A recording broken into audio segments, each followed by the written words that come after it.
les notes de musique de l'orgue s'emparent de la cathédrale. Un son qui n'est pas exceptionnel dans une église, contrairement à celui-ci. Les sonneurs de trompe de chasse du groupe de Vénérie Fantasy, constitué de champions internationaux, sont venus associer leur instrument à l'orgue pour un concert plutôt inhabituel. L'orgue apporte au concert avec la trompe de chasse une dimension extraordinaire. C'est un alliage tout à fait unique.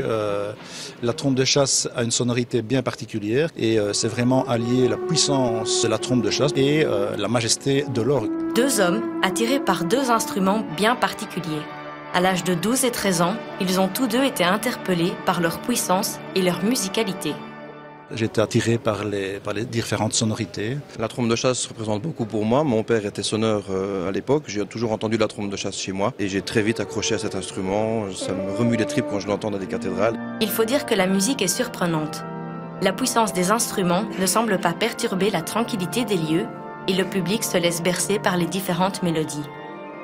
Pendant que les uns écoutent attentivement, les autres se concentrent parce que ces instruments, comme on peut l'imaginer, sont loin d'être évidents. Il y a 4 claviers, il y a 60 jeux ici, il y a le pédalier, donc c'est toute une technique particulière. C'est assez compliqué, ça demande en ce qui me concerne en tout cas tous les jours un entraînement d'une demi-heure, 1 heure tous les jours. Le souffle, la rigueur et la précision ont été les maîtres mots de nombreuses partitions.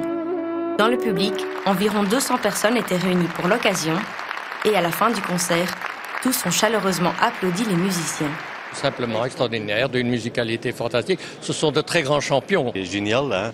Toutes les couleurs de la musique, hein? La trompe et l'orgue. Très prenant, quoi. Et puis on était emporté aussi un peu vers autre chose, la chasse, les Ardennes, le paysage. Enfin bon, moi j'ai voyagé.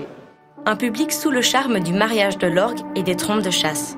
Et si vous aussi, vous souhaitez voyager, le Festival des orgues de Namur se ponctuera par un ultime concert d'orgue le 14 juin prochain au Grand Séminaire de Namur.